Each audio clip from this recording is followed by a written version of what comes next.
زه راځم د ټول نه وړاندې حمد ته. د یو خبره بله کومه، زموږ سره په ادب کې دوه څانګې دي، یو نظم دی او بل نثر دی. دا دوه څانګې دي. نو په نثر کې جدا اصناف دي او په نظم کې بیا جدا دي. نظم مونږ شاعرۍ ته وایو. نو راځم حمد ته. حمد هغه نظم ته وایي چې په کوم کې د الله تعالی تعریف شوی وي او صفتونه یې پکې بیان کړی شوي وي.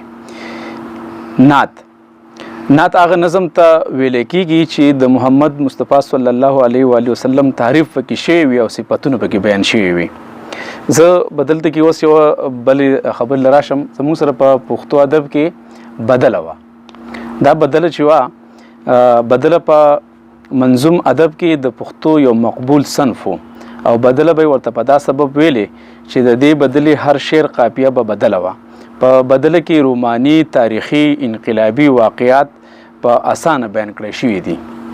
خو دا چونکې اوس بدله چې ده نو دا بیا دلته کې موږ ونه لیده، د چا د شاعر د خولې نه مو وانه اورېده، دا ختمه شو ده. نو ما ځکه وویل چې بدله وه، ما به په کار وي چې دلته کې استعمالېدی نو ما به دلته کې لیکلي و چې دا. زه راځم بل یو صنف ته، هغه دی لوبه. لوبه دا د پښتو د اولسۍ شاعرۍ یو بل اهم صنف دی. د لوبې شروع اکثر د دوو مصرو نه کیږي او چې سر ورته وایي، او له مصرو یوه اوله مصرې اوږده وي او بله لنډه، چې کله هم قافیه وي او کله کله جدا هم قافیې هم لري. هر بند په 2، 3، 4 مصرو مشتمل وي. لوبه په ساده ټکو کې لیکلی شي او کله چې یو سندرغاړی وي نو دا اکثر په 2 غبرګو اوازونو باندې ویلی کېږي. راځم چاربیتې ته. چاربیته د پښتو ادب ډیر زیات مقبول او په زړه پورې صنف دی. چاربیته ځان له وزن او آهنګ لري. دا په مختلفو قسمونو کې ویشلې شوې ده، لکه زنځیرې، کړبن وغیره وغیره. د چاربیتې مخصوص موضوع نشته. د چاربیتې په سر کې 4 مصرې وي او د سر د مصرې نه پس په چاربیته په هر بند کې 3 مصرې وي او 4مه مصرې د سر مصرې په وزن هم قافیه وي. په دې صنف کې مذهبي واقعات، داستانونه، تاریخي واقعات، د عشق او محبت اظهار کولی شي. د ځینو چاربیتو په بند کې د 3 مصرو په ځای 3 شعرونه وي او 4م شعر د سر د مصرې په وزن قافیه وي. زه راځم بلې صنف ته. دا د زموږ سره سندره. سندره دا د نظم هغه قسم دی چې په کوم کې لفظونه کم او جذبات زیات وي. په سندره کې د جذباتو او احساساتو عکاسي په ساده ټکو کې کیږي. سندره د لوبې نوې او جدید شکل دی. د سندرې وړاندې مصره اوږده او 2مه لنډه وي. د ځینو سندرو اوله مصره لنډه، 2مه اوږده وي. د ځینو سندرو 2 مصرې برابر وي. په ځینو سندرو کې دننه شعرونه په نورو بهرونو کې وي او په ځینو سندرو کې دننه د ټپو استعمال هم شوی دی. زه اوس راځم بلې ته. یو صنف دی، هغه د نیمکۍ. نیمکۍ دا د ولسي ادب ډیر مقبول او په زړه پورې صنف و. نیمکۍ ته نیمکۍ ځکه به یې ویله چې اوله مصره نیمکۍ به یې نیمګړې وه. په نیمکۍ کې اکثر د عشق او محبت ذکر شوی دی. نیمکۍ د مصریزې سندریزې سره نږدېوالی لري. د جاوید جان د بنو یو ملګری دی، ګران مشر دی، د هغوی په ادبي وړانګو کې د دې نیمکۍ په حواله باندې یو مثال راوړی دی. ما دلته را نقل کړی دی. هغه لیکي چې د مثال په توګه نیمکۍ داسې وي: زه چې په چغو چغو جاړم ولې ګرانه ولې، زما د مینې په کور اور ولګېدونه ولې ګرانه ولې، په دنیا خوار نصیب به چرته لټومه ولې ګرانه ولې. د بتکۍ په حواله باندې هم ما د جاوید جان صاحب دغه ادبي وړانګو د کتاب نه یو څو خبرې راغستلې دي. هغوی لیکي په ادبي وړانګو کې بتکۍ هم دا هم د پښتو د ولسي ادب زوړ صنف دی چې نن سبا نږدې ختم شوی دی. هغوی لیکي چې پروفیسر داور خان داور وایي چې بتکۍ چونکې د چاربیتې او لوبې په منځ کې یو صنف دی، نو دا اوس په لوبه یا چاربیته کې بدله شوې ده. د جوړښت په لیاز بتکۍ د لنډ بهر چاربیته غوندې ده، خو د ویلو انداز د چاربیتې نه جدا دی. هغوی د بتکۍ په حواله باندې بیا لیکي چې د بتکۍ انداز جذباتي او مستانه وي، لکه د مثال په توګه دا بتکۍ. دا تورې سترګې رانه تیریږي زما د حال کله خبریږي دا تورې سترګې سره لاسونه په بام ولاړه کوي سیلونه وربلګي ایخي تازه ګلونه هر یو عاشق به ترې نظاریږي زما د حال کله خبري زه راځم بل سمت ته زموږ سره دی هغه مصریزه دا یو داسې ولسي صنف دی په مصریزه کې یوه مصره یا ټپه د سر سره جوړه شوي دې ته د ټپه هم وایي ټپه هم وایي او نورې ټپې ورپسې لکه د کړۍ راوړل کېږي نو دا د مصریزې خپل یو مخصوص انداز دی زه راځم اوس یو بل دغه ته چې هغه قوالی ده د قوالی لغوي معنی ده رقص سرور چې د بزرګانو په مزارونو کې یا د قانی او صوفیانو سیزونو په سندرو ته ویل کېږي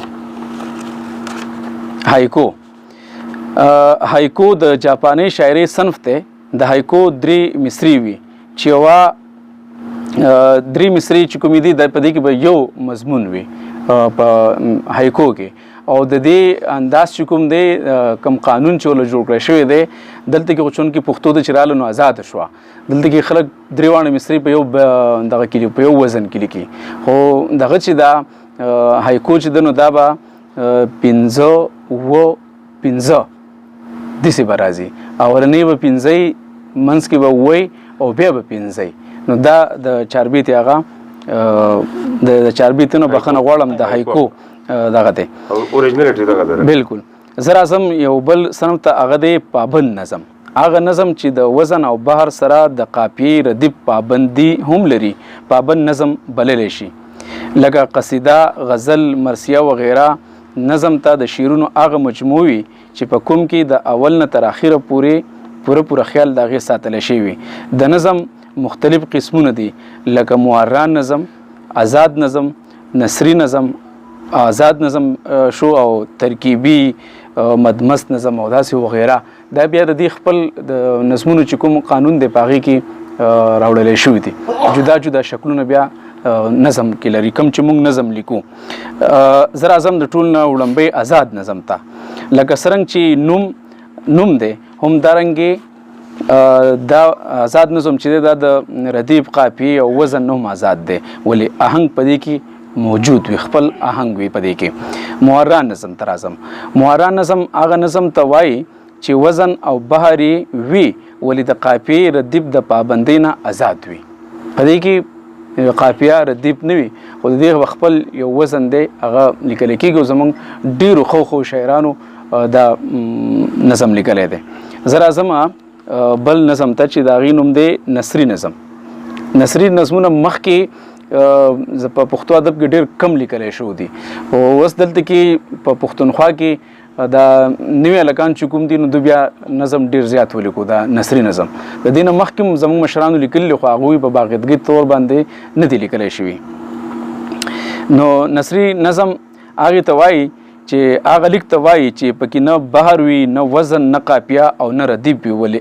آهنګ په دې کې هم موجود وي زموږ سره یو بل داسې یو شیز دی چې هغې ته موږ سیره وایو د دې هم د لیکلو دا په هر انداز باندې لیکلی کېږي خو سیره به موږ هغې ته وایو چې د چا په خوشحالۍ باندې لیکلی شوي او دا زیات تر کې چې د کومو ملګرو شاعرانو ودونه شوي یا د هغوی د کور کې د چا واده او هغوی په مشاعره کوي نو د هغې دپاره ملګري اکثر بیا دغه سیرې لیکي او دا رواج ډېر مخکې و اوس ختم شوی دی زه راځم مناجات ته دا هغه نظم ته وایي چې هر کله یو شاعر د قوم په خرابو حالاتو خفه شي او خپل قوم ته د خفګان ته ټینګ نشي نو هغوی بیا الله پاک ته چې کومې زاریانې کوي کوم منتونه ورته کوي نو هغې ته موږ بیا مناجات وایو په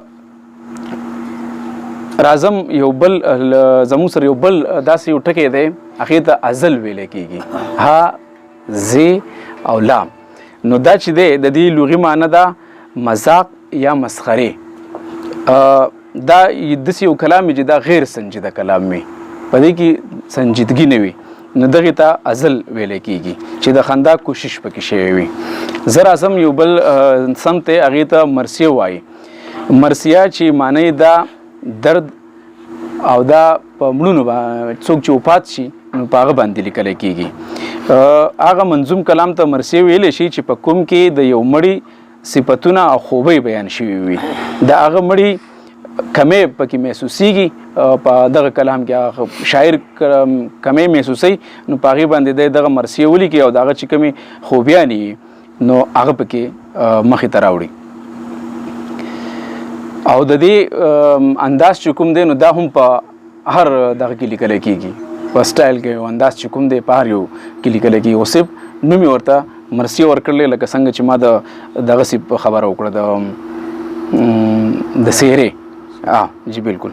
زه راځم بل یو صنف ته ټپه مصرا یا لنډۍ ته درې واڼه دې ته ویلی کېږي. خو موږ ته ټپه وایو په مصري ورته هم ویلی کېږي. په ټپه کې دوه مصري وي په دغه لیاس باندې ورته هم مصري وي. خو زمونږ چې کوم مشرانو لیکل کړي دي نو هغوی لیکي چې د پښتو د ولسي ادب ډېر زوړ صنف دی ټپه چې پوهان د ټپې مختلفې معنی کړي دي. لکه ټپ ته ټپ ځکه وایي چې په اورېدلو یې خلک لاسونه ټپوي. دا زما خبرې نه دي، دا زموږ مشرانو په مختلفو کتابونو کې لیکلي دي. لکه سهار صاحب چې شو هغه په پوهنه کې زرکاڼې شو، یا دغه شان د جاوید جان صاحب دا کتاب شو ادبي وړانګې، او مختلف دي. لکه زموږ ګران مشر پروفیسر ډاکټر زبیر اسرت صاحب چې کومه مقاله لیکلي ده په دې حواله باندې په جرس رساله کې چاپ ته، نو په هغې کې هم دا پوره په تفصیل سره په دې باندې بیا باس شوی دی. ښه، نو دغه ځای پورې مې چې خلک ورته لاسونه ټپوي. د شا ټپولو په معنی کې داسې کاروي چې د دردېدلو زړونو یا خلکو دپاره د دلاسې یا د ټپولو کار ورکوي. نو یا ټپه مصرا دغې ته هم ویلی کېږي چې ټپه په د وړوکي ځان کې پوره مضمون ځایوي.